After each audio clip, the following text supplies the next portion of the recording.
Muy buenas tardes a todos, a todas. Les damos la bienvenida desde este espacio del Instituto de Estudios Judiciales a esta charla sobre hacking, la problemática del delito de acceso a sistemas informáticos que hemos organizado desde el Instituto a través del Consejo Departamental de Lomas de Zamora.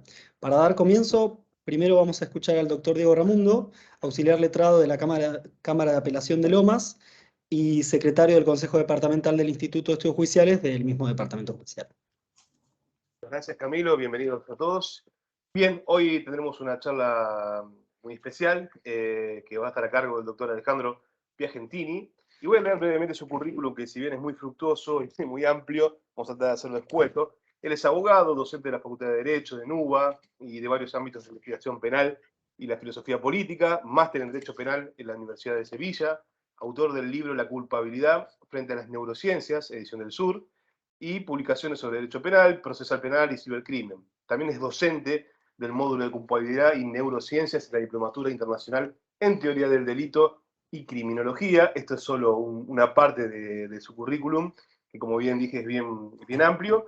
La charla durará 1 hora y media, 2 horas, y la metodología de preguntas será que se reserven sus preguntas, las hagan por chat y al finalizar la disertación vamos a conceder la palabra a esos efectos. Por lo tanto, y agradeciéndole nuevamente, doctor, tiene la palabra.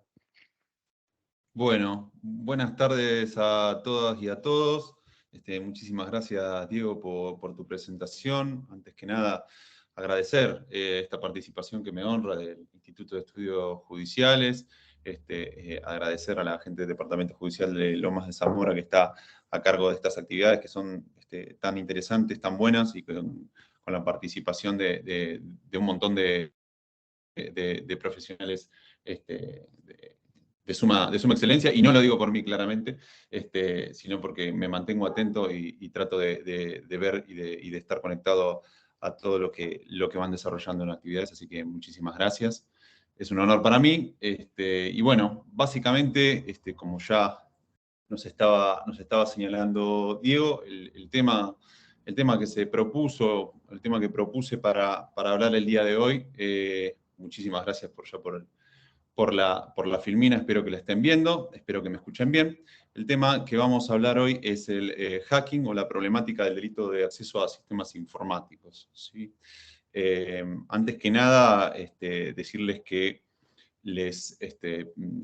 quizá no era si ven que se detiene el video o que si hay algún problema con la transmisión me avisan, porque tuve que moverme del escritorio y venirme al living para estar más cerca y tener un poco de mejor señal y que la transmisión sea la calidad que la jornada requiere, ¿sí? Entonces decía, es el delito de hacking, una problemática, el delito de acceso a sistemas informáticos. Se trata de un tema extremadamente actual. Se trata de un tema que nos preocupa a quienes no solamente estudiamos temáticas relacionadas al derecho penal, sino que además ejercemos alguna función, sea de un lado o del otro lado del mostrador, en la administración de justicia o atendiendo las necesidades de clientes. Y se trata de uno de los fenómenos, digamos, más básicos, más elementales, y más, vamos a ver, una de las afectaciones, si se quiere, más marginales en lo que a ciberdelitos refiere, ¿no? Ciberdelito es una categoría que fue acuñada ya por el año 2001, cuando se celebró el convenio de cibercriminalidad de Budapest, y está referida a todas estas problemáticas que se dan a partir de los desarrollos técnicos, los nuevos desarrollos técnicos, que en esta era de la información, en esta era de la comunicación, caracterizan los nuevos tráficos de nuestras sociedades, ¿sí? que llevan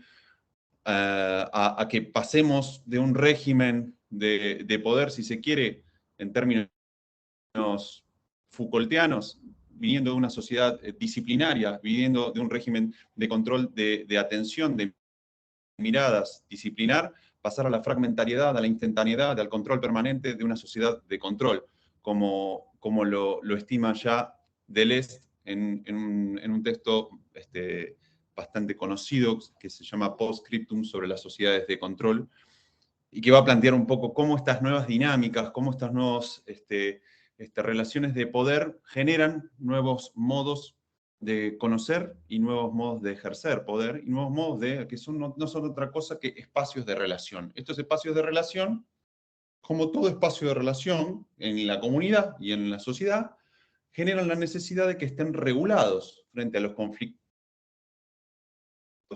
que aparecen.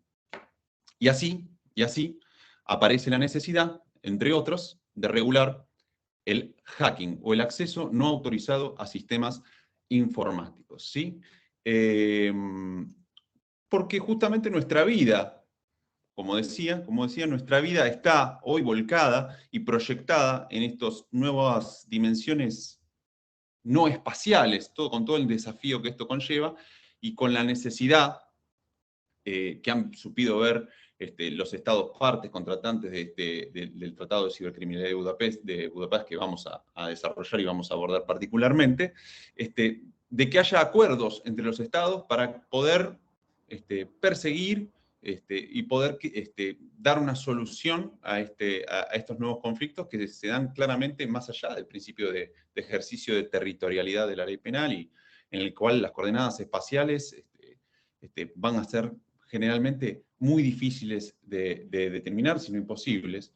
Pero bueno, hecha esta introducción, que está más bien ligada a cuestiones generales de lo que es el cibercrimen o la cibercriminalidad, voy a ir particularmente a esta problemática y a la problemática del hacking, porque vamos a ver que tiene mucha tela para cortar, mucha tela para analizar, y tiene cuestiones que es fundamental que nosotros tratemos de ver no solo desde una perspectiva intuitiva del Estado de Derecho, del Estado democrático de Derecho y los principios y garantías del bloque de convencionalidad que nutren la doctrina del derecho penal, sino además de una perspectiva permeada por esto que decimos, por estas nuevas formulaciones, este tipo nuevas de relaciones que se dan en un nuevo ámbito y que es necesario que regulemos porque generan efectivamente afectaciones, pero además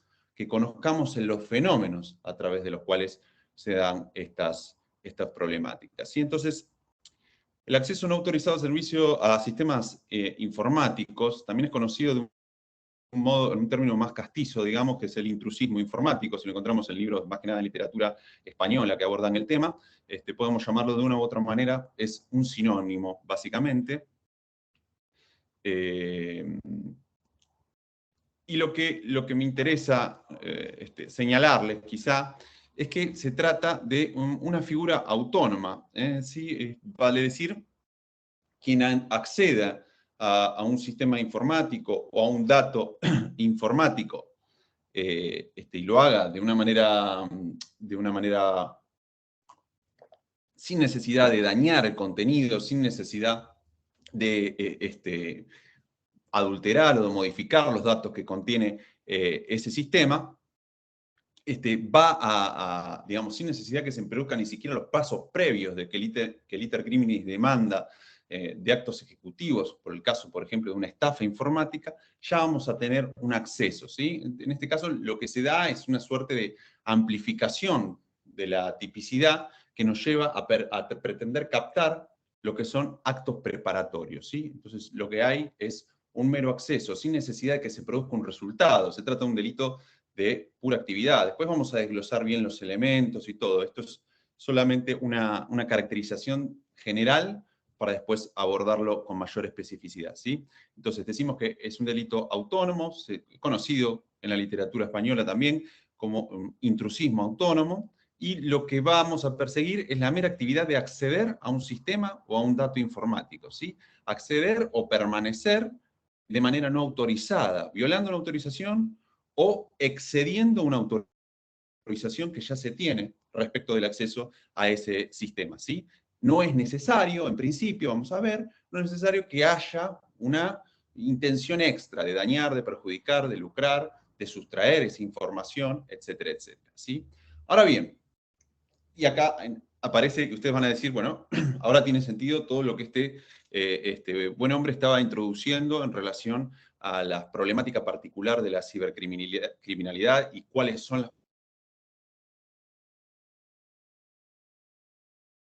los testeos que se hacen sobre vulnerabilidades de los sistemas informáticos en general, y los desarrollos mismos de cybersecurity que se dan a través, no solamente a través de cuestiones de empresas dedicadas a la informática, sino también de gobiernos, de secretarías de inteligencia, y etcétera, etcétera, a nivel internacional, lo que hacen es que, digamos, los protocolos de seguridad que son aplicados en el software y los códigos que utilizan, vienen siendo desarrollados desde el inicio de la informática, y esto se remonta no solamente al MIT, sino también a la casa de la computadora casera, Homebrew Computer, que era un lugar donde, si ustedes vieron la película de Steve Jobs, pueden ser testigos de qué se trataba, digamos, un lugar extremadamente experimental en el cual distintas personas se ponían en común distintos conocimientos y desarrollos sobre software y hardware en informática, y esta gente, digamos, ya desde el principio de la génesis de la comunicación informática, lo que hacían era desarrollos a través de los cuales pudieran blindar los sistemas y hacerlos cada vez más seguros, y la forma de comprobar que el software, el código que se escribía, era un código seguro, era un código blindado, digamos, era un código que podía proteger información sensible que tuviera el sistema adentro, era comprobando si un otro podía accederlo. Es decir, se da una maniobra totalmente de principio de dialéctica, ¿sí? Se construye una estructura informática y hay un otro que pretende franquearla, ¿sí? Esto es la historia del desarrollo de los sistemas informáticos.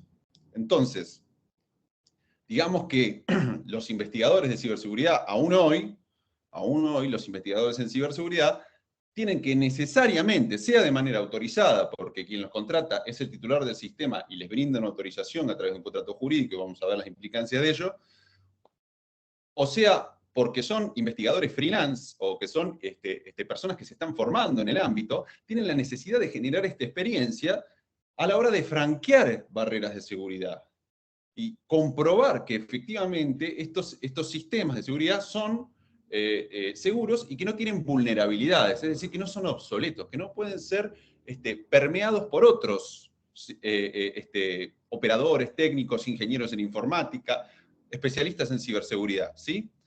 Entonces, esta es la paradoja que encierra la figura. Es una figura que pretende punir una conducta en la cual vamos a estar todos de acuerdo, o eso creo, por lo menos la mayoría, van a estar todos, muchos de acuerdo, vamos a estar en que el acceso no autorizado a un sistema o a un dato informático es algo que debería ser perseguido, pero cuando nos enteramos el trasfondo de que el fenómeno del desarrollo de la seguridad informática depende de conductas que a priori parecen ser idénticas, entonces nos encontramos frente a esta paradoja que, como bien dice la Filmina, la misma conducta considerada peligrosa por la comunidad jurídica a nivel internacional, como lo vamos a ver, participa de una tradición de desarrollo de la informática y de los sistemas informáticos, ¿sí?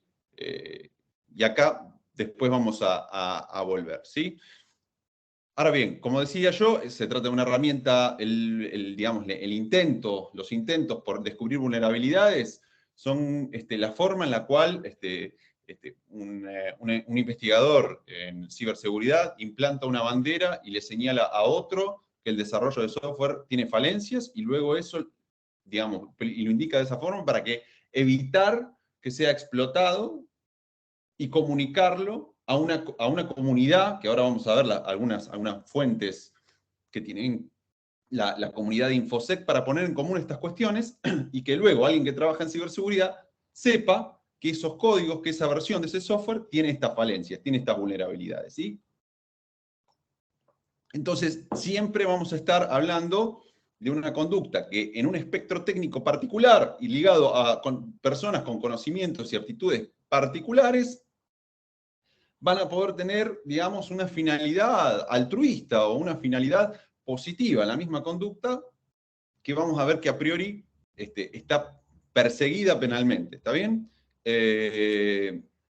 Y bueno, obviamente las formas en las cuales se producen estas cuestiones son a través de ingeniería inversa, testeos de seguridad y divulgación, como les señalaba.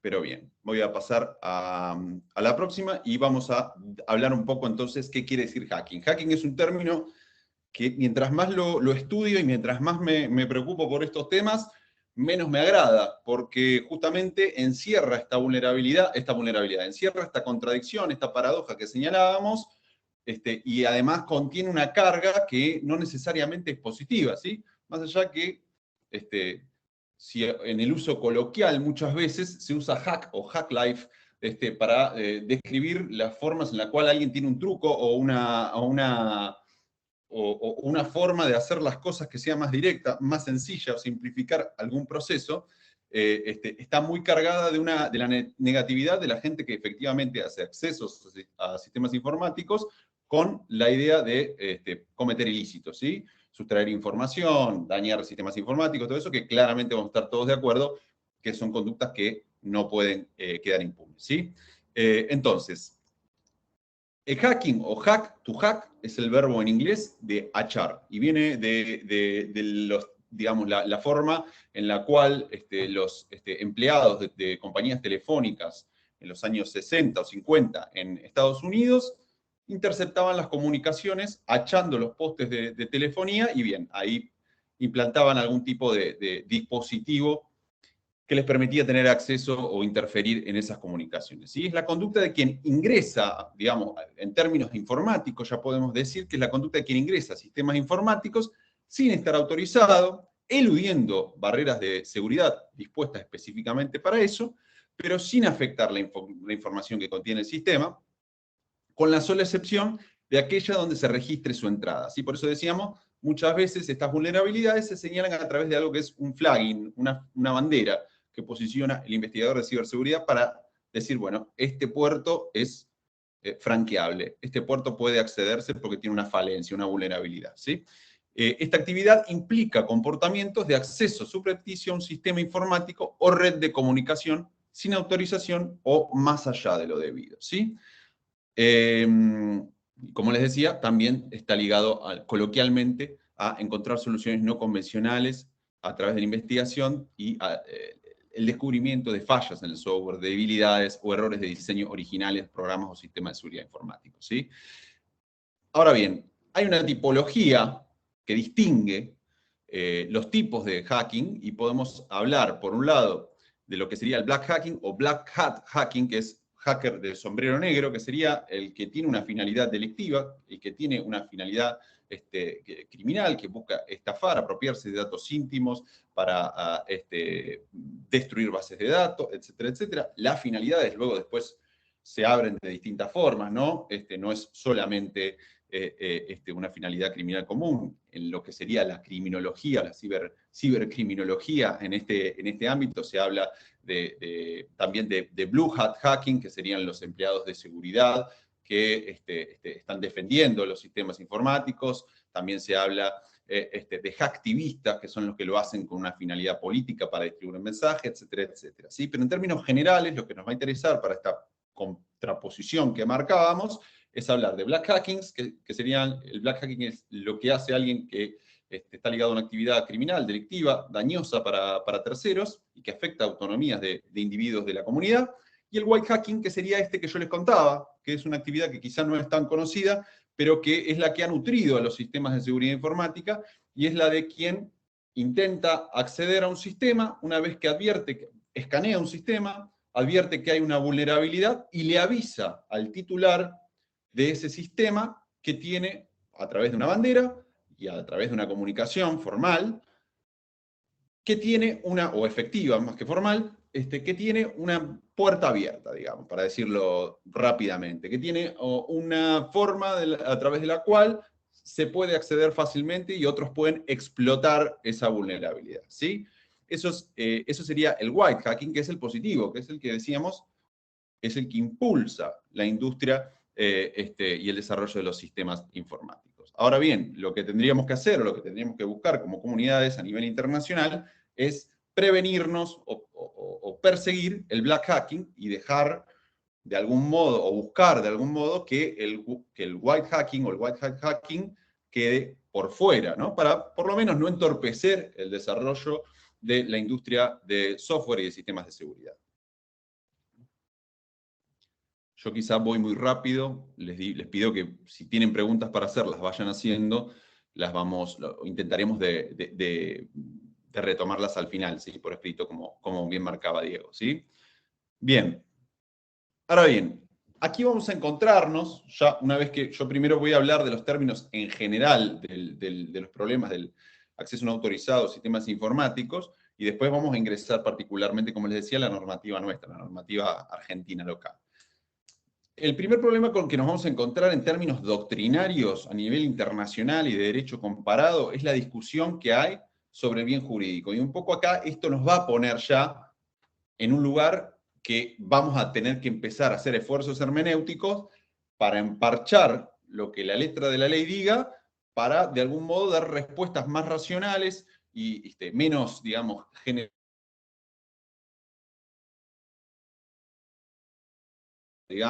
frente a los que están intentando delinquir y atentar contra los sistemas informáticos, ¿sí?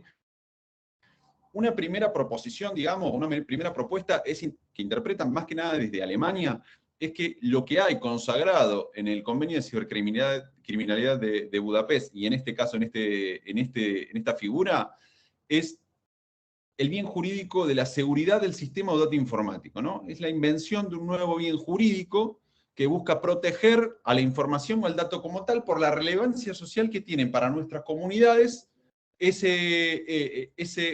elementos hoy en día, ¿sí? Es la seguridad de los sistemas informáticos.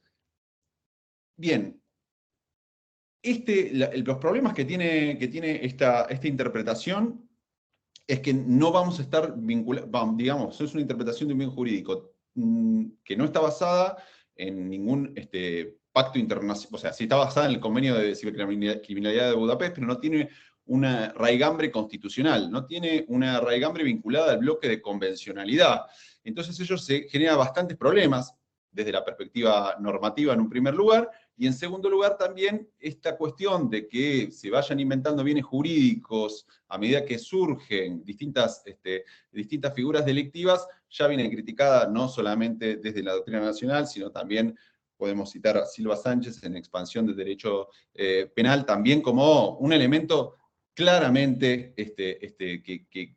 que tendríamos que tratar de evitar, por lo menos para interpretar, por lo menos para ver desde dónde nos paramos hermenéuticamente para abordar la figura, ¿sí? Porque, como decíamos, si entendemos que lo que se afecta es un sistema informático, podría ser punible el acceso a una computadora ni bien se enciende, sin que tenga ningún tipo de dato de una persona en particular, ¿no? Si alguien que supiera cómo acceder de manera remota a una computadora, sabe que puede fácilmente ingresar y la computadora está recién prendida y la persona ni siquiera configuró con su perfil ni nada, o un celular, da igual, y bueno, y el que ingresara de esa forma sin afectar ninguna autonomía, sin afectar la intimidad, sin afectar a la persona titular de ese sistema informático, eso ya lo veríamos como una afectación, ¿no? Con lo cual,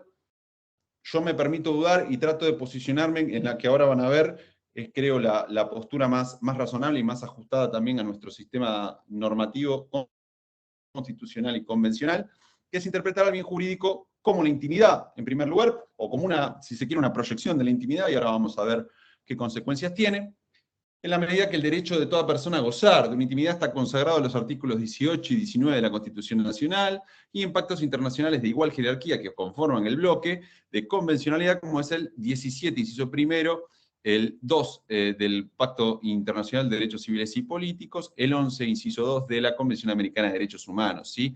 Esto tenemos que entender no la intimidad de una forma tradicional, es decir, no es la intimidad de la soledad, de poder estar en un lugar o si quiere, con una referencia espacial en particular, sino que es la intimidad vinculada a su proyección en estas instancias, como decía, en las cuales el sujeto de derecho empieza a tener un gobierno respecto de los datos y respecto de la disposición posible a través de programas informáticos, a través de programas de computación. ¿Sí? Es una intimidad extendida al control de datos personales necesarios para tráficos sociales y económicos en las actuales sociedades de la información, ¿sí? Y acá surge digamos, el concepto clave, que creo yo que es bastante interesante y es la manera correcta o adecuada de plantear cuál es el bien jurídico que se pretende tutelar, y es la autodeterminación informativa. Es un concepto doctrinario generado a partir como les decía, de una interpretación extensiva de la intimidad a estos aspectos más allá de lo espacial, ¿sí? Ligados al manejo de los datos personales, ¿sí? Es una construcción doctrinaria que reconoce la libertad para determinar quién, qué y en qué ocasión puede conocer informaciones privadas de un individuo, de un sujeto, ¿sí? Un nuevo aspecto de tutela de la intimidad. Y ahora bien, la doctora Juliana Faliero, que es una especialista del tema claramente, en su libro La protección de datos personales, define la autodeterminación informativa como un derecho personalísimo de todo titular de gobernar los datos a él referidos. Implica 3 aristas a tener en cuenta: la autonomía de la voluntad del titular de los datos, el derecho de información hacia el titular sobre los datos y acciones y condiciones de procesamiento que se efectúen sobre ellos, y la información como sinónimo, adecuadamente utilizado, del objeto jurídico protegido, los datos. En relación con este último, se protege todo dato que procesado pueda transformarse en información, ¿sí? Entonces, es la relación del sujeto con los datos, una específica relación de autodeterminación y de libertad del sujeto respecto de los registros informáticos que de él existen, ¿sí? Entonces, ese es lo que tenemos que tener en mente, que tiene que ser la afectación, o ese es el bien jurídico que tenemos que estimar si fue puesto concretamente en peligro o si fue afectado en el análisis del caso concreto para ver si se aplica o no se aplica la figura. ¿Se entiende? Bien, voy a pasar al próximo tema. Perdón, más que pasar al próximo tema, voy a aclarar que, así todo, ya hoy es una minoría cada vez más clara, porque justamente el avance de la tecnología y las disposiciones actuales de nuestras sociedades de la información hacen que esto sea cada vez más minoritario y que cada vez más gente se preocupe por darle una tutela a la autodeterminación informativa. Hay un sector doctrinario que afirma que directamente, al ser un delito de antesala, al ser un delito que viene a consagrar la punición de datos preparatorios, bueno, entienden que no hay una afectación al bien jurídico, o que si la hay es insignificante. Entonces hay que aplicar principio de última ratio, ¿sí? Hay una insignificancia en la afectación a la intimidad, y además se relativiza la intimidad como tal, quizá a partir de esta cuestión que veíamos, que ya no es la soledad, o ya no tiene una referencia espacial, sino que es una intimidad que está cada vez más compartida, que está cada vez más publicada, que está cada vez más convertida en espectáculo, ¿no? Cada vez más, en general, pero bueno, yo estaría de acuerdo en decir que la intimidad cada vez es un espectáculo. No estaría de acuerdo en relativizar la intimidad en general, porque sigue siendo una decisión de cada uno convertir la intimidad en espectáculo, más allá de que sea algo un poco generalizado. Y luego también, digamos, lo que tienen en cuenta es esto, ¿no? Principios de lesividad y proporcionalidad, que entienden que podría ser paliado a través de la intervención de regulaciones de prima ratio, como la civil o la administrativa, y que la del derecho penal la tenemos que dejar para el final, y por eso estiman que, por principio de lesividad, artículo 19 de la Constitución, la figura sería como tal inconstitucional o inaplicable, ¿sí? Pero como insisto, esta es una minoría. Vamos a analizar la figura, y lo enriquecedor es analizar de perspectiva de intimidad o autodeterminación informativa, ¿sí? Ahora bien, voy a marcar algunas cuestiones que mencioné medio a la pasada, en relación a cuál es la fuente normativa, digamos, de la figura. El Convenio de Budapest fue celebrado el 23 de noviembre de 2001 y entró en vigor a nivel interno a través de la ley 26.388, que vino a reformar el Código Penal, el 24 de junio de 2008. ¿Sí? El Convenio de Budapest contiene varias figuras, no solamente en lo que es al derecho de fondo, sino también varias técnicas de investigación especiales y adaptadas a los desafíos de la cibercriminalidad, ¿sí? Que son los acuerdos a los cuales los Estados partes llegaron. En su artículo 2, miren, ya súper al comienzo, regula la figura de acceso de intrusismo informático o acceso ilícito a un sistema o dato informático, y compromete a los estados partes de la siguiente forma. Les marco algunas cuestiones que vamos a tener en cuenta para cuando después desglosemos el análisis de la figura, ¿sí? Cada parte adoptará las medidas legislativas y de otro tipo que resulten necesarias para tipificar como delito en su derecho interno el acceso deliberado, ¿no? O sea, sí o sí tiene que, ya estamos hablando de una deliberación, e ilegítimo a todo o parte de un sistema informático. ¿Está bien?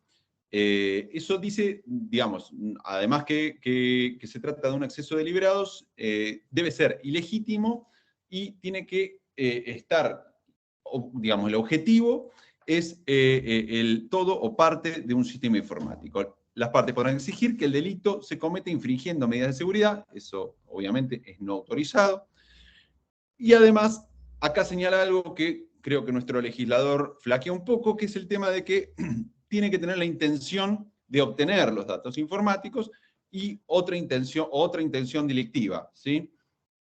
O en relación con un sistema informático conectado a otro sistema. ¿Sí? Lo que me interesa marcar acá es que el convenio de Budapest está dando margen a que el legislador adopte una redacción que sea un poquito más acorde con el fenómeno en relación a exigir una intención delictiva particular, ¿sí?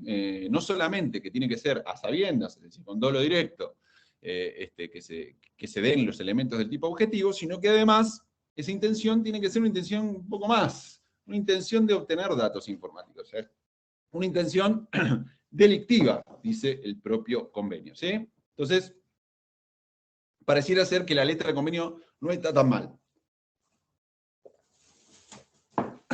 Ahora bien, disculpen. Ahora bien, en lo que hace, voy a poner el solo ejemplo de Alemania para ver las distintas repercusiones que tuvieron a partir de la consagración del convenio de cibercriminalidad de Budapest. Vemos que en el artículo 202 del Código Penal alemán aparece la figura, pero como espionaje de datos, ¿no? Y dice, quien sin autorización se procure para sí o para otros datos que no estén destinados para él y que estén especialmente asegurados contra su acceso no autorizado, será castigado, ahí vemos la cuestión de la autorización, será castigado con pena privativa de libertad hasta 3 años o con multa. Y ahí define que esto también es una virtud que tiene la regulación alemana, que es, o sería la virtud, ahora vamos a ver qué defecto tiene. En sentido del inciso 1, son solo aquellos que se almacenan o no transmiten en forma electrónica, magnética, o de otra manera, en forma no inmediatamente perceptible, ¿sí? Tiene la virtud, la repercusión normativa interna en el derecho alemán, de definir el dato, ¿no? Que eso cumple con un mandato de estricta legalidad, digamos, pero tiene el déficit de que se refiere todo el tiempo a datos. Entonces la doctrina alemana lo critica y dice, tendríamos que buscar una reforma y comenzar digamos, y decir que lo que sea consagrado sean los sistemas informáticos, ¿no? Como dice el convenio de Budapest y como vamos a ver también lo dice en Argentina, ¿sí? Marcar esta distinción nos va a servir para entender que la regulación que nosotros tenemos puede tranquilamente ser adaptada y se pueden tranquilamente pensar reformas en la medida en que otros estados parte que cumplen también con el convenio han tenido distintas expresiones dentro de su cultura jurídica, ¿sí?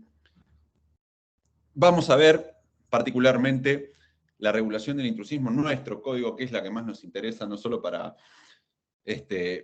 una cuestión teórica, sino también por una cuestión práctica, y que creo que cada vez se va a hacer más cotidiana en todas nuestras labores de quienes trabajamos en el sistema penal, ¿sí? Bien. Decimos, el delito de intrusismo informático está consagrado en el artículo 5 de la ley 26388, que es la que venía a consagrar el convenio de cibercriminalidad de Budapest, y ingresa en el Código Penal este delito en la figura, digamos, un subsidiario, una figura agregada, un bis, de lo que es la violación de secretos, ¿sí? El artículo 153 bis del Código Penal consagra lo siguiente: será reprimido con prisión de 15 días a 6 años, a 6 meses, perdón, 6 años un montón, si no resultare un delito más severamente penado, y acá ya vemos la cuestión de subsidiariedad y la naturaleza de antesala que tiene este delito respecto de figuras más gravosas. El que a sabiendas, correcto, acá tenemos una repercusión más del convenio de Budapest, a sabiendas habla de conocimiento, accediere por cualquier medio, sin la debida autorización o excediendo la que posea, a un sistema o dato, acá tenemos una regulación también un poco más adecuada que la de Alemania en principio, a un sistema o dato informático de acceso restringido, ¿sí? Ese sería el primer párrafo, y luego la figura simple y la figura grabada aparecen en el segundo párrafo, y nos pone una pena que va de 1 mes a 1 año de prisión, en los casos en los que el acceso se fuera en perjuicio de un sistema o dato informático, de un organismo público estatal, o de un proveedor de servicios públicos o servicios financieros, ¿no? Lógicamente la agravante está sustentada en la finalidad, en la funcionalidad y la valía que tienen para la comunidad estos sistemas y estos datos en particular, ¿sí? Ahora bien, vamos a pasar a hacer un análisis, un desglose un poco de lo que es la letra del código, ¿sí? Veamos que eso se trata de un delito de antesala, que es un delito residual, frente a figuras como el daño informático o como las estafas especiales, 173, inciso 15, inciso 16, aparece como una figura cuya tipicidad por principio de especialidad puede llegar a surgir en caso de que no se dé efectivamente un daño, efectivamente no se dé una estafa a través del acceso al sistema informático, y quedaría, ¿no? Esto nos podría o nos tendría que resonar algo similar a lo que es, por ejemplo, la violación de domicilio en un caso de un robo con infracción, por ejemplo, ¿no? Si cae la tipicidad del robo, podría llegar a surgir como residual, y como la propia letra de la violación de domicilio aparece, si no es un delito más severamente penado, aparece la violación de domicilio. Bueno, en el acceso o el intrusismo informático pasa algo parecido. Y como decíamos, obviamente es un delito de peligro abstracto, no de mera actividad, no se requiere ningún tipo de resultado. Como decía, es un acto preparatorio y las figuras punibles se las tienen. Los artículos 183 es el daño y 173.16 es la estafa especial cometida a través de sistema informático, ¿sí? Y el verbo típico indica acceder por cualquier medio, ¿sí? Quien accediera por cualquier medio. Acceder, como les decíamos, como indicábamos, no va a tener ningún tipo, digamos, si bien la Real Academia Española nos define acceder como entrar a un lugar, pasar a un recinto, digamos, no nos va a servir todo lo relativo a lo que son coordenadas espaciales, como les marcaba desde un principio, pero sí tiene una idea de franquear un umbral, de entrar, de atravesar un portal que sí conteste, digamos, con la naturaleza o con la interpretación que le debemos dar a la palabra acceso en la figura de intrusismo informático, ¿sí? Ahora bien, dicho esto, tenemos que definir, o resulta necesario definir, qué es un sistema o dato informático, porque nuestra figura, digamos de manera diversa de como lo hace el Código Penal alemán, no lo define de por sí, sino que debemos recurrir a otras bases. Y consideramos que la manera más adecuada es ir a las propias definiciones que establece el Convenio de Cibercriminalidad de Budapest, que define sistema y dato informático en los incisos A y B del artículo primero, propiamente, ¿sí? Define a sistema como todo dispositivo aislado o conjunto de dispositivos interconectados o unidos que aseguran en ejecución de un programa el tratamiento automatizado de datos. Sistema, obviamente, sistema informático, ¿no? Y lo mismo, dato informático es toda representación de hechos, informaciones o conceptos expresados bajo una forma que se preste a tratamiento informático, incluido un programa destinado a hacer que un sistema informático ejecute una función, ¿sí? Luego, otra fuente normativa que entendemos que es de aplicación desde la perspectiva, insistimos, de comprender que el bien jurídico tutelado o el bien jurídico que se pretende proteger con la figura es la autodeterminación informática, es que podemos recurrir de manera complementaria al artículo 2 de la ley 25.326, que es la ley de protección de datos personales, que establece definiciones sobre datos informáticos, datos personales, datos sensibles, y además definiciones sobre tratamiento de datos, ¿sí? Yo se los dejo ahí, lo pueden leer con más comodidad. Entiendo que esto va a quedar registrado, así que no hay ningún problema, pero que entendamos que las fuentes para definir los elementos objetivos del tipo, que son sistemas informáticos y datos informáticos, son el Convenio de Cibercriminalidad de Budapest, y complementariamente desde la perspectiva de la interpretación del bien jurídico como autodeterminación informativa, podemos recurrir subsidiariamente a la Ley de Protección de Datos Personales.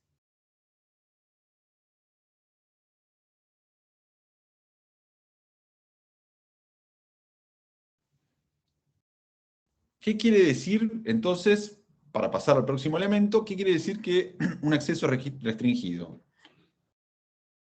Un acceso restringido quiere decir que la base de datos, o que los datos o el sistema informático no estén disponibles al acceso público. No se puede tratar de una página que esté accesible a través de una búsqueda simple de Google, o que cualquiera pueda hacerlo desde un ordenador, ¿sí? Tiene que haber algún tipo de medida predispuesta, y que esa medida además sea idónea. En esto concuerdan tanto dos especialistas, digamos, de FUTE en relación a este tema, como son Marcelo Riquet y Palazzi.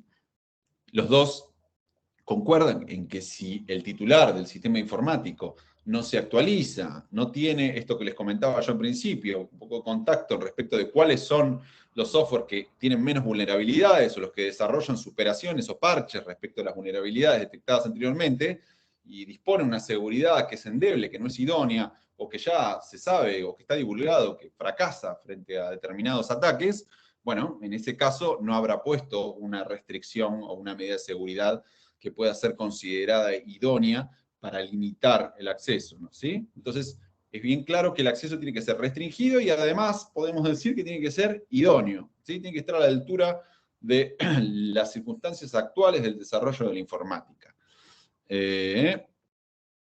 Es requisito, siempre exista eso, ¿sí? Obviamente, cuáles son las medidas que nosotros conocemos principalmente son claves, ¿no? Modos de seguridad a través de doble verificación, claves de trave dactiloscópico, facial, etcétera, etcétera, ¿sí? Esas son las más básicas y que nosotros como ciudadanos de a pie utilizamos todos los días, casi todo el tiempo, para nuestros trabajos, para nuestro comercio, para todo.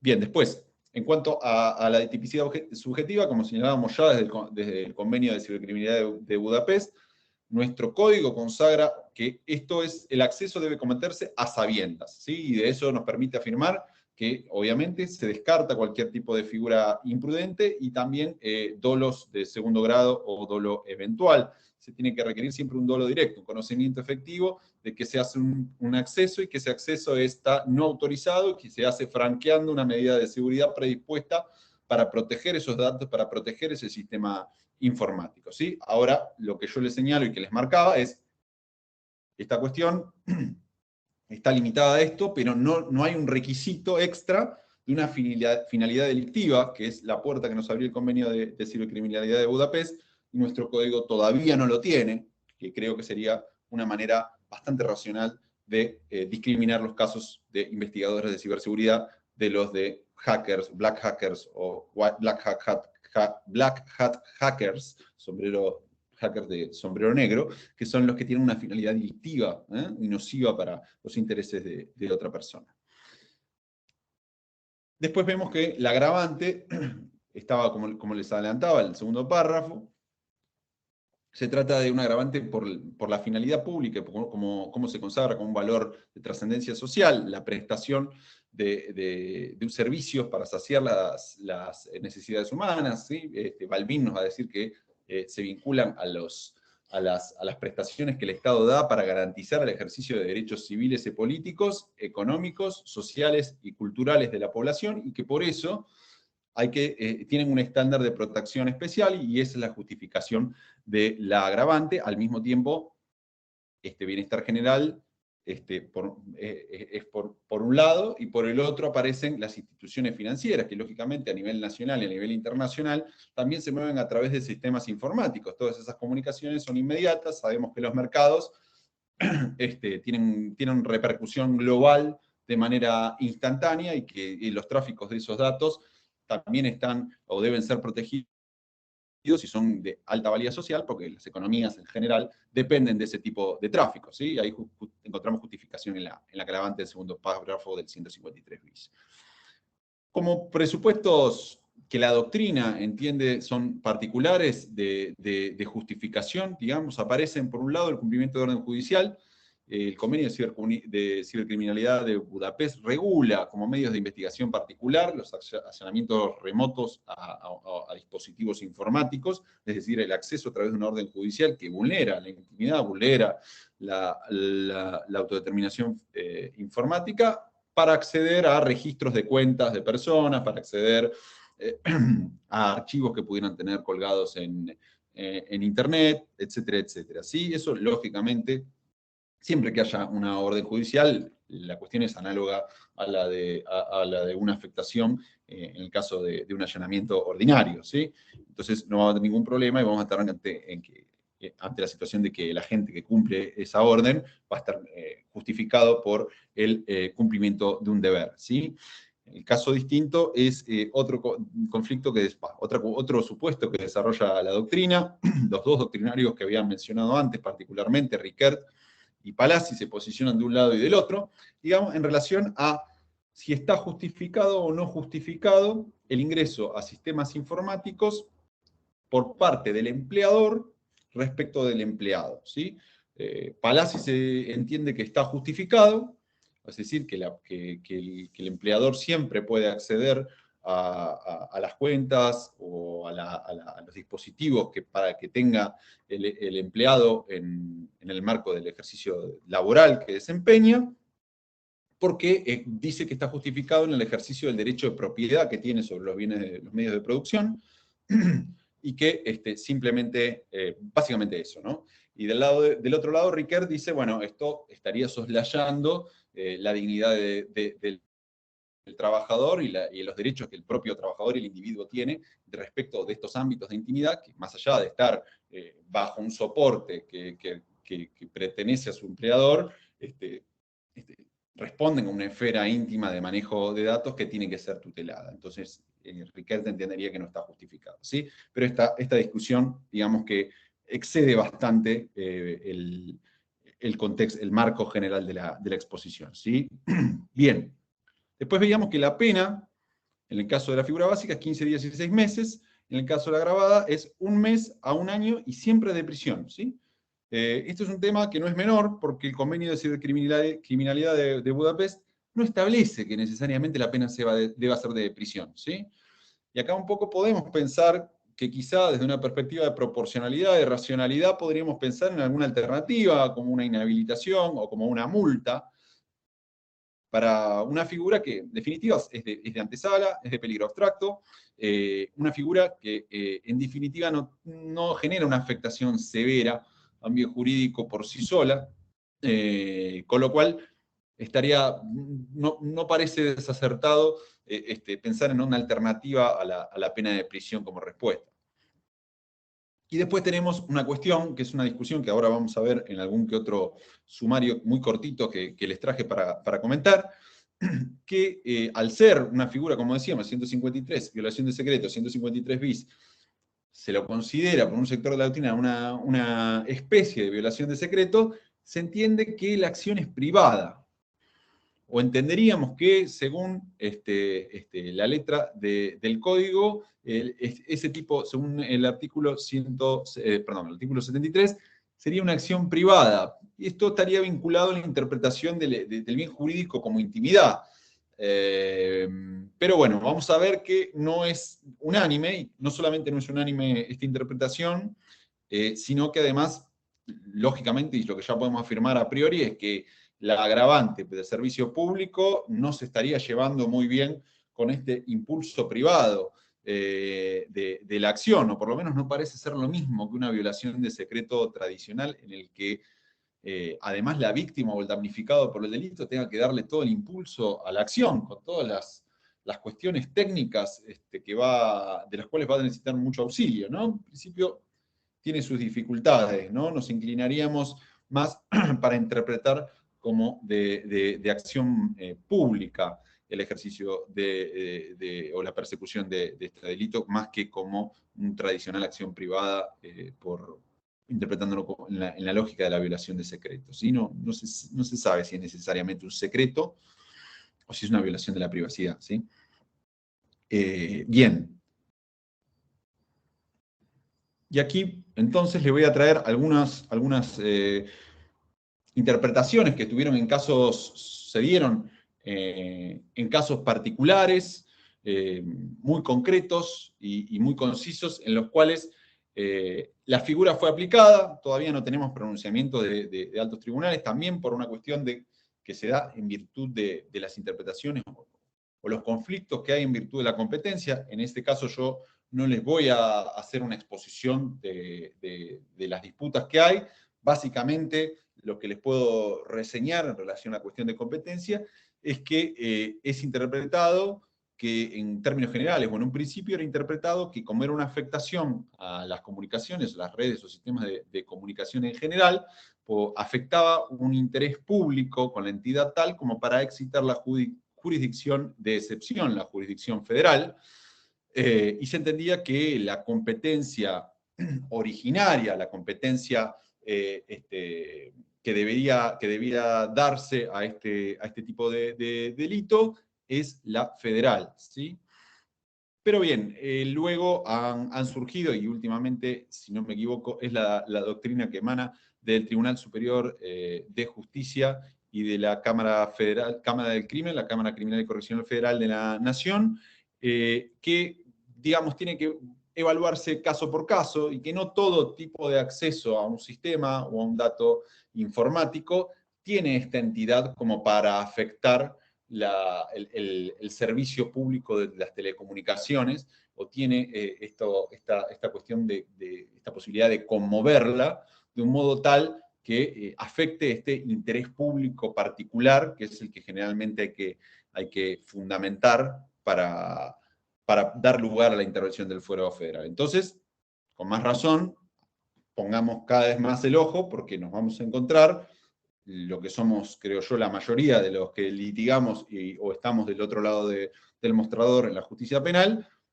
con una conducta de competencia ordinaria, ¿sí? Entonces esto va hacia un lugar claramente expansivo en el cual nos vamos a encontrar cada vez más con este tipo de figuras, y ya vamos a ver que nos vamos encontrando en distintos supuestos, ¿sí? Algunos que voy a mostrar ahora, de los poquitos que traje para reseñar, son muy específicos y están ligados a la problemática que señalábamos al principio, a la problemática de deslindar lo que es la investigación de la ciberseguridad respecto de verdaderos ciberdelincuentes, y luego va a haber ya unas problemáticas que creo que ya podemos encontrarnos en lo cotidiano, muchos de los que actuamos en el fuero penal, que son accesos indebidos entre particulares, ¿sí?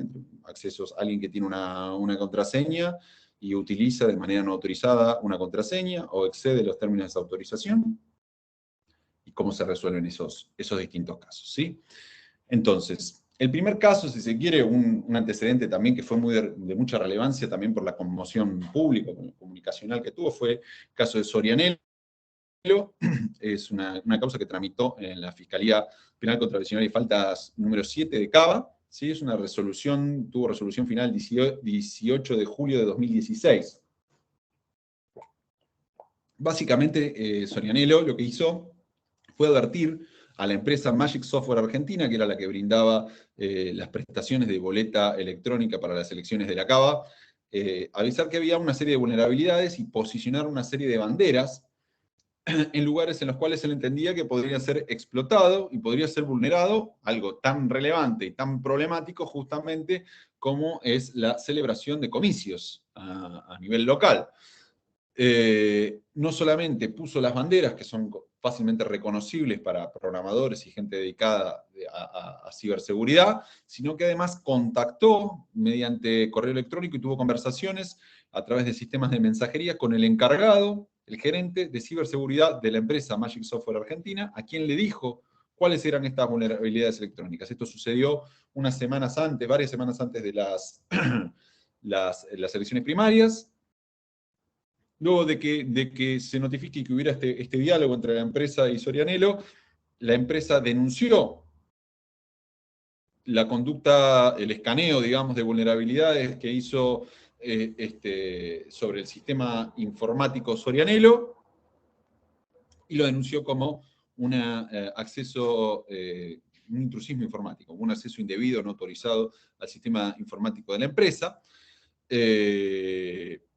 Pero básicamente, digamos, lo un poco grosero que tuvo esto es que Sorianello sufrió una medida urgente que fue el allanamiento de su morada y el secuestro de la totalidad de los dispositivos que tenía a su disposición para su peritaje y análisis informático. Pero finalmente, luego de realizar esa medida, varios meses después, finalmente el fiscal entendió que el hecho de haber mantenido la demostración y mostrado la intención de alertar esas fallas, tornaban atípica la figura, es decir, que no se había configurado el delito. Ahora bien, si bien esta interpretación entendemos que a la justicia del caso se ajusta, sería más adecuado contar con una suerte de excusa absolutoria o suerte de reforma que nos dé lugar a que casos como este claramente sean atípicos antes de que sucedan medidas intrusivas como la que ocurrieron en este caso, ¿sí? Porque, lógicamente, el hecho de que él haya mantenido una comunicación o una conversación demostrando la intención de alertar y no de una intención criminal, como veíamos, no está por ahora contemplada en la figura del código, ¿sí? Otro de los fallos de relevancia, verán que son todos bastante nuevos, es el caso Ortman, ¿sí? El caso Ortman sí tramitó en la justicia federal, la causa 8143 del 19, juzgado criminal y correccional federal número 11, el 30 del 11 del 2020 tuvo su resolución definitiva, digamos. Lo que hizo Ortman fue, tanto Sorianello y tanto Ortman, aclaro, como les decía en principio, son ingenieros en informática, son personas que tienen amplios conocimientos sobre este ámbito, y no son personas de a pie, cualquiera que pueda obtener una clave a través de un método sencillo, ¿sí? Pero bueno, en el caso de Ortman, lo que hace es él mismo ingresar a su home banking de la Red Link, ¿sí? Si no me equivoco, es el Banco Nación. Ingresa al Red Link de home banking y lo que hace es darse cuenta de que había una vulnerabilidad, de que había un burdo error en la programación del modo en el cual se registraban informáticamente la comunicación de la adquisición de dólares. Tocó una combinación en su computadora que le permitió bajar la consola, lo que se denomina la consola del Google Chrome, tan sencillo como eso, y advirtió que la cuenta de la cotización del dólar estaba disponible para modificarse desde la consola de su propio ordenador. Al advertir esta situación, modificó para probar en varias oportunidades, tanto a su favor como en contra de la cotización, y pudo advertir que el banco tomaba las modificaciones tal y como él las iba realizando, y que los ingresos de la cotización de los dólares los podía comprar a cualquier precio, básicamente, ¿no? Esto inmediatamente lo avisó él y se encargó particularmente de comprar, digamos, de manera beneficiosa en relación a la cotización real y de manera perjudicial para comprobar que lo único que estaba haciendo él era marcar que había falencias en el sistema informático y comunicarse con las autoridades del INC, quienes no le respondieron por ninguna vía, ni correo electrónico, ni mensajería, ni nada, por lo cual presentó un escrito por mesa de entradas haciéndolo saber, pero en este caso sucedió lo mismo. La empresa, la titular del sistema informático, lo denuncia a él por estafa informática y por acceso indebido. El juzgado federal entendió que no se daba un acceso indebido porque ingresó directamente desde su cuenta, es decir, él no tuvo necesidad de hacer una maniobra para franquear ninguna seguridad predispuesta de manera idónea, como decíamos antes, sino simplemente bajar una consola, modificar un número, que es casi tan sencillo que pudiera hacer cualquiera, con lo cual había como una puesta en riesgo propia del titular de los sistemas, con lo cual no se dio el acceso indebido, es decir, lo declararon atípico, y también entendieron que como Ortman además devolvió todo el dinero y lo tuvo siempre disponible en la cuenta y hizo operaciones tanto en su favor como en su perjuicio, no había ningún tipo de dolo de defraudación porque no había habido una apropiación de ese beneficio. Entonces también lo sobreseyeron por la estafa agravada y declararon la tipicidad de todas las conductas, ¿sí? Luego tenemos el caso Smaldon, digamos, si se quiere, En todos los casos hubo, les aclaro, hubo allanamientos, y son casos en los que, si bien después no se tomaron una decisión definitiva, sí se dio, digamos, sí se dieron medidas intrusivas urgentes en el comienzo de la investigación. Medidas intrusivas que deberían darse analizando la verosimilitud en el derecho, ¿no? Como toda medida cautelar urgente, primero verosimilitud del derecho, peligro en la demora, la verosimilitud del derecho tendría que contener el análisis de estas cuestiones que estábamos marcando, pero bueno, como vemos, por cuestiones o variables muy probablemente ajenas al proceso, a cada uno de estos procesos, no se hicieron esas verificaciones, también quizá por una cuestión de que es un tema muy específico y muy nuevo, ¿sí? En el caso de Esmaldone, es un caso también del fuero que tramitó en el Fuero Federal, el Juzgado Criminal Correccional 9, terminó por resolverse el 24 de noviembre de 2021, es conocido popularmente como la Gorra Leaks, es básicamente una filtración de datos de las bases del Sistema Informático de Policía Federal Argentina, también antes de las elecciones de las PASO. Básicamente lo que hizo Esmaldone fue de una manera, digamos, demasiado inmediata, presuntamente, obviamente teniendo acceso por su carácter de ingeniero en sistemas informáticos, a la información de que esta filtración se había producido por su acceso a bases y a lugares de comunicación y foros a través de los cuales las personas dedicadas a la seguridad informática se ponen en contacto, advertir a las personas que no se descarguen y que no tengan también cargar maniobras o troyanos o worms, gusanos, podría ser peligroso para los sistemas informáticos de quienes las bajaran o las descargaran, ¿sí? Se aclaro que él hizo esta advertencia públicamente, que si no me recuerdo mal, en su red de Twitter, y se aclara que esta filtración de datos se habría producido a través de un phishing, ¿no? Le habrían mandado un correo electrónico al correo electrónico oficial de los agentes de la fuerza, pidiendo la convalidación para un determinado trámite administrativo, como suelen darse en estos casos. Había un portal que simulaba ser parte del sistema informático oficial del intranet de la Policía Federal, y se obtuvo acceso a determinados perfiles porque el portal, para acceder y registrarse, pedía nombre, usuario y contraseña, y a partir de ahí los obtuvieron, hicieron esta maniobra delictiva, claramente, ¿no? De la cual Esmaldone lo único que hizo fue advertirlo. En este caso también hubo medidas hacia él, sufrió el registro de su morada y el secuestro de los bienes, que encima son, en estos casos, los 3 casos estos que se están marcando, son además los bienes a través de los cuales estas personas ejercen su profesión. Pero en el caso, tras haberse investigado y peritado, obviamente no, pero lo que sucedió es que más allá de que él tenía esta información de una manera que en principio parecía sospechosa, porque todavía no estaba divulgado que había sucedido este robo, digamos, de datos, se lo sobreseyó porque no se comprobó que él hubiera intervenido o que él hubiera tenido algún tipo de participación en la maniobra a través de la cual se logró el acceso indebido al sistema informático Policía Federal, ¿sí? Y por último, tenemos un fallo también súper reciente de la Cámara de Apelaciones Penal Juvenil, Contravencional y Faltas de la CABA, la Sala 2. El caso es CGA del 4 de julio de este año, la Sala 2. Básicamente se trata, como les decía, este último caso, la diferencia con los anteriores es que no se trata de un especialista en ciberseguridad, sino de una persona de a pie, un ciudadano común, digamos, en este caso un imputado por hechos de violencia de género, que en el marco de un hostigamiento que se venía dando, lo que hizo fue ingresar a las cuentas de Instagram y de Facebook de su expareja, y lo que se dio en el caso fue un incidente de excepción por falta de acción en la interpretación de que el acceso, de que el intrusismo informático es un delito de acción privada, como les marcaba en la anterior diapositiva.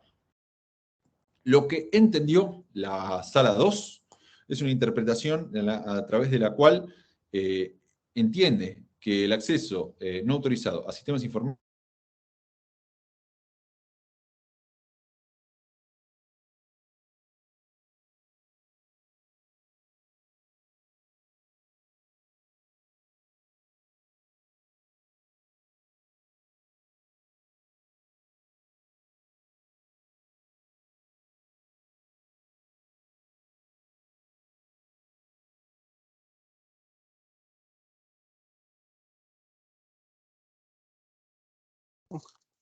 Está muteado, doctor, ¿eh? Hola. Ahora sí. Perfecto. No, era controlar eso porque se me parpadeó la conexión justo. Creo que entonces llegué a explicar esta cuestión de que el régimen que entendió la Sala 2 de la Cámara es que se aplica no el régimen excepcional de ejercicio de acción privada, sino un régimen de acción pública, lo cual, más que nada incluso, en estos casos, en los cuales lo que son dos personas particulares parece más que razonable, desde la perspectiva que una persona particular, qué medios puede llegar a tener para afrontar la cantidad de pericias y la cantidad de medidas que hay que adoptar para poder comprobar un acceso indebido a un sistema informático, ¿no?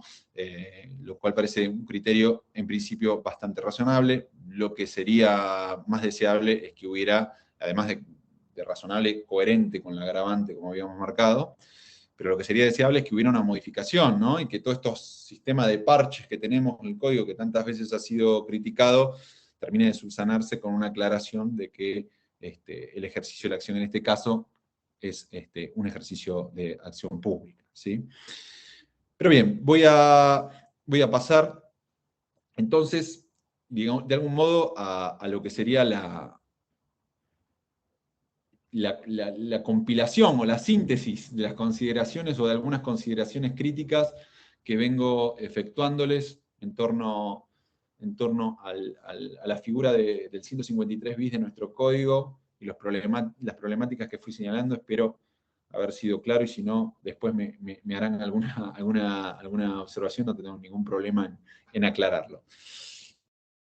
Bien, en primer lugar, dijimos, la seguridad informática como bien jurídico, como se interpreta un sector más que nada de la doctrina alemana, no puede ser bien jurídico interpretado porque no tiene un respaldo constitucional o convencional acorde, y aparece como una interpretación que de algún modo es transpersonalista y no está basada en el principio de dignidad de una persona y en la intervención o la afectación de la autonomía de una persona, que es los términos que se usan cada vez más hoy en día en derecho penal moderno para merituar si existió o no existió una conducta penalmente relevante. Por ejemplo, Michael Pavlik es el término que utiliza, ¿no? La afectación de la autonomía de una persona, efectivamente. Bien, parece razonable, además, pensar, como les decía, el Convenio de Budapest abre la posibilidad que tengamos penas que no son de las de prisión, pueden ser inhabilitaciones o multas, y son más acordes o parecen ser más acordes al grado de afectación mínima que hay casi de la intimidad o la autodeterminación informativa en estos casos, más allá de que cada vez va a ser más generalizado, cada vez más se van a dar estos problemas. Después, el problema del white hacking, el problema del investigador en ciberseguridad. Habría que adoptar medidas que, más allá de que, como vimos en la jurisprudencia y desde la perspectiva doctrinaria, entendemos que claramente trata de conductas que no deberían ser perseguidas, generan afectaciones y además afectan concretamente la vida de estas personas, de estos profesionales, porque les allanan la casa, les secuestran sus dispositivos a través de los que trabajan, y bueno, básicamente necesitaríamos de medidas previas a verificar en una instancia hiperinicial del proceso, y eso solamente se puede dar a través de modificaciones de la figura. ¿Y cuáles pueden ser? Por ejemplo, incluir una ultraintención de cometer alguna figura más grave, es decir, como dice el propio convenio de cibercriminalidad, la posibilidad de que se diga que el que ingrese a un sistema informático con una finalidad, si se quiere, ajena a la propia investigación o al propio desarrollo o al bien común, o el que ingrese con la finalidad de apropiarse de un dato ilegítimamente, con la finalidad de dañar el sistema, con la finalidad de estafar, etcétera, etcétera. Que se tenga que comprobar una finalidad criminal y que no sean los profesionales en ciberseguridad los que estén sufriendo esta persecución, ¿sí? Bien, y otra es algo que de algún modo ya se está viendo proyectado a través de un proyecto que salió en el año 2020 del Ecoparty. Si a alguno le interesa, después puedo mandarle el link, que es pensar una excusa absolutoria para quienes, luego de comprobar una vulnerabilidad en la seguridad de un sistema, dan aviso al titular. Como les comentaba yo, en todos los casos que vimos, que los investigadores de ciberseguridad tienen tienen la costumbre, digamos, de alertar o de poner banderas y de comunicarse con quien está al cargo de la seguridad del sistema informático para ponerlo al tanto de esa vulnerabilidad que puede ser explotada, ¿sí? Entonces, básicamente lo que dice este proyecto que se presentó en 2020 es que si se demuestra que la persona accede con motivo en el interés público o en razón de una investigación de ciberseguridad, no estará exento de responsabilidad penal, ¿sí? Eso también puede llegar a ser una medida, lógicamente todavía no es algo que se esté formalmente debatiendo en las cámaras. Bueno, y acá un momento medio PNT, que es que yo muchas de las consideraciones que he contado hoy, algunas más actualizadas, otras menos, pero todas con mucha mayor profundidad, están publicadas en esta compilación que dirigió Ezequiel Ferrer y que tuvimos el gusto de que nos prologue Borja Mapelli Cafarena, que es el director de una maestría que hicimos en conjunto, un profesor español muy bueno. Así que básicamente ahí pueden encontrar mucho de lo que fui hablando a lo largo de la charla, ¿sí? Les doy muchísimas gracias por su atención y quedo a la espera de si alguno, no sé cómo estamos de tiempo, Diego, vos me dirás, pero cualquier inquietud que hubiera podido surgir, aquí estamos. Muy bien, doctor, estamos un poco justo de tiempo, pero igual, como habíamos dicho, queda el espacio abierto a preguntas. Pueden hacerlo por el chat o directamente tomar la palabra en este momento, si así lo desearan. Acá me llega una pregunta a mi chat particular, bueno, curioso, y me preguntan qué se puede decir sobre los white hackers o hackers éticos, algo así. Me están preguntando, trato de interpretar eso. Perfecto, sí. Básicamente lo que estuvimos hablando, ¿no? Yo les denomino investigadores en seguridad informática, pero sí, se les dice hacking ético o white hat hackers, que son personas por las cuales tratamos de proponer un montón de soluciones y que recomiendo también al que esté curioso de esto que recurra a la página Datos en Fuga, en la cual también organizaciones civiles como son Democracia en Red, el Observatorio de Derecho Informático Argentino y la Fundación Vía Libre, gracias a los quienes de algún modo también hoy estoy dando esta charla y agradezco, han publicado y han difundido posibles formas de que estas personas no sean perseguidas y no se entorpezca el desarrollo, si se quiere, de la seguridad informática. Bien, ahí pidió la palabra el doctor Vitale, adelante. ¿Qué tal? Buenas tardes. Gracias por permitirme hacer la consulta y de ya agradecerle al profesor por la exposición.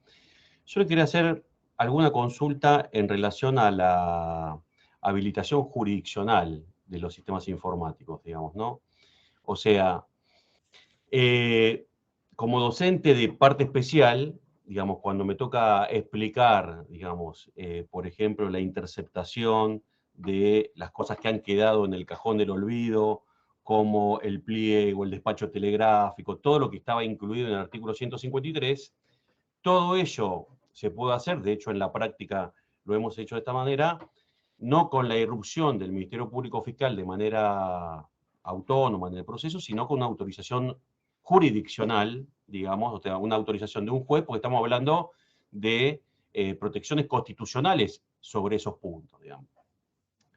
Nos empiezan a llegar dudas con respecto a qué pasa si el fiscal solicita, por ejemplo, movimientos de expedientes o movimientos en el sistema sin autorización jurisdiccional, ejemplo 1. ¿Qué pasa? Ahí lo pierdo un poco, al doc. ¿Se escucha? No sé si, a ver. Ahora sí. Ah, perfecto. Hasta movimientos en el expediente estábamos, doc.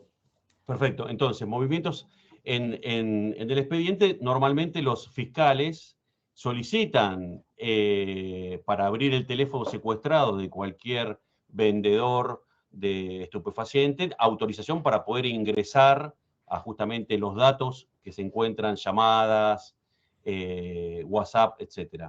La pregunta es, digamos, el ingreso, por ejemplo, del fiscal sin autorización jurisdiccional a el SIM, ¿no? Por ejemplo, nuestro sistema de manejo de causas, ¿no? Que comparte, por ejemplo, parte del Ministerio Público y los juzgados de garantías. O la solicitud de llamadas entrantes, salientes, mensaje de texto a... Ahí lo perdí de vuelta al doc. Solicitud. Hola, hola. Ahí. Ahí lo Ahí escucho se de vuelta, recuperó. doc. Sí. Ah, Sí, perfecto.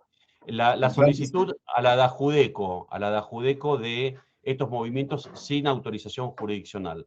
Lo transforma nulo, está incurriendo en el abuso previsto en el artículo 153 bis con respecto a una investigación, pero por un camino de fruit of the poison tree, digamos, ¿no? O sea, yendo unilateralmente por el costado. ¿Cómo es la visión que tiene usted?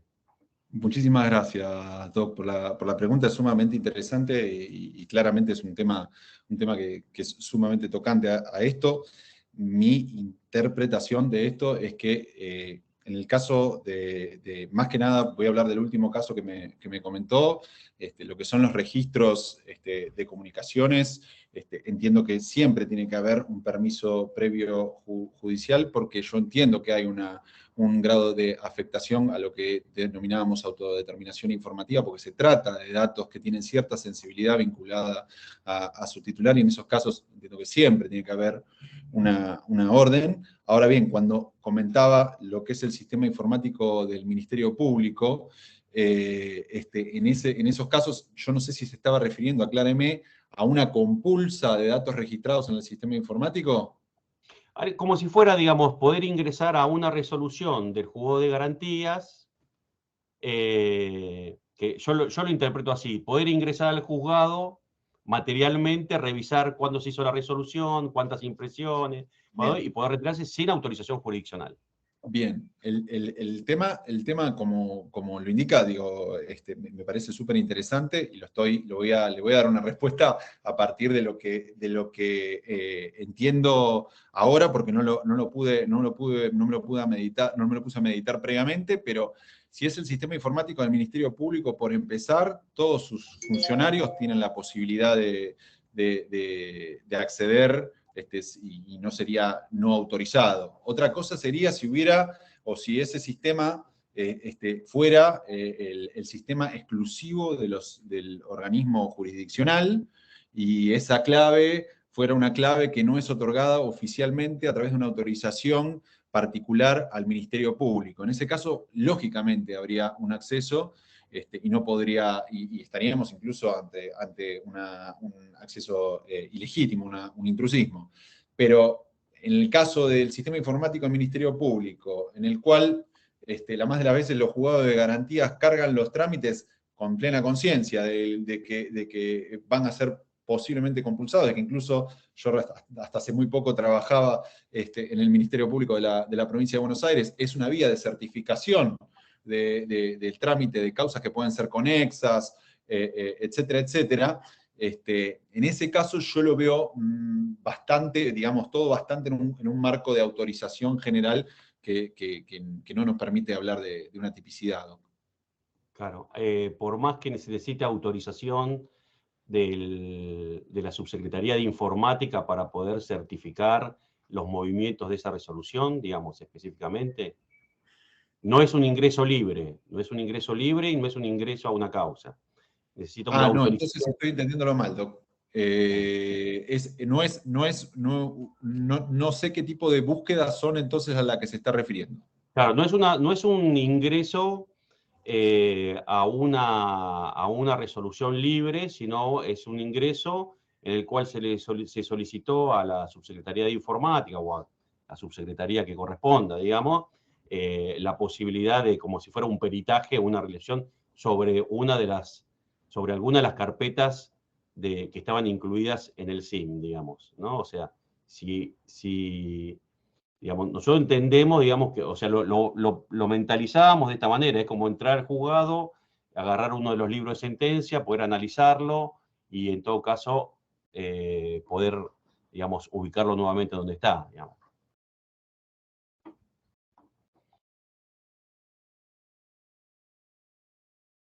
Ahí se le trabó un poco la señal al doctor. Sí.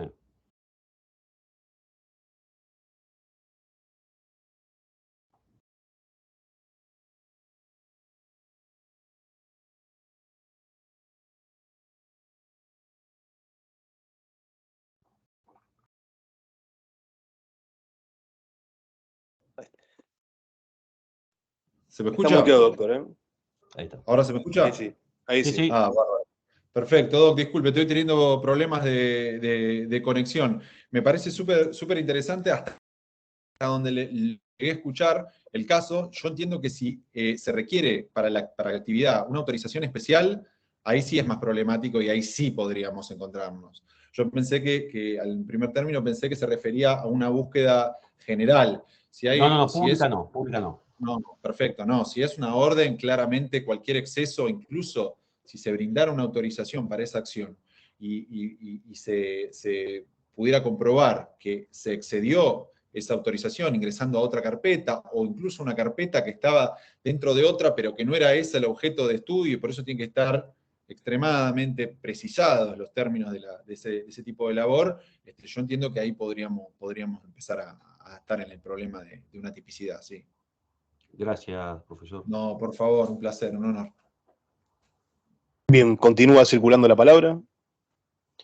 Tampoco queremos abusar mucho de su tiempo, doctor, así que si nadie está haciendo un pedido de la palabra, le otorgo la palabra para el cierre si es que tiene ganas de decir algo. Bueno, agradecer a la concurrencia de vuelta, a todas y todos los que me escucharon, que se tomaron el tiempo. Espero que haya sido fructífero y más que nada generar charlas o discusiones y que estos temas se empiecen a poner un poco sobre la mesa, también como sucedió recién con el doctor Vitale, que es súper enriquecedor. Y bueno, básicamente eso, ¿sí? Mi agradecimiento a todos los que estuvieron prestando atención a esto y mi agradecimiento al instituto por esta posibilidad. Los agradecidos somos nosotros, ha sido una charla más que fructífera, no solo fructífera, y nos llevamos un montón de disparadores, los cuales serán abordados, y esperamos tenerlo en otra convocatoria si así lo desearé. Sí, por supuesto, cuente conmigo. Muchísimas gracias. A disposición. Hasta luego a todos. Chao.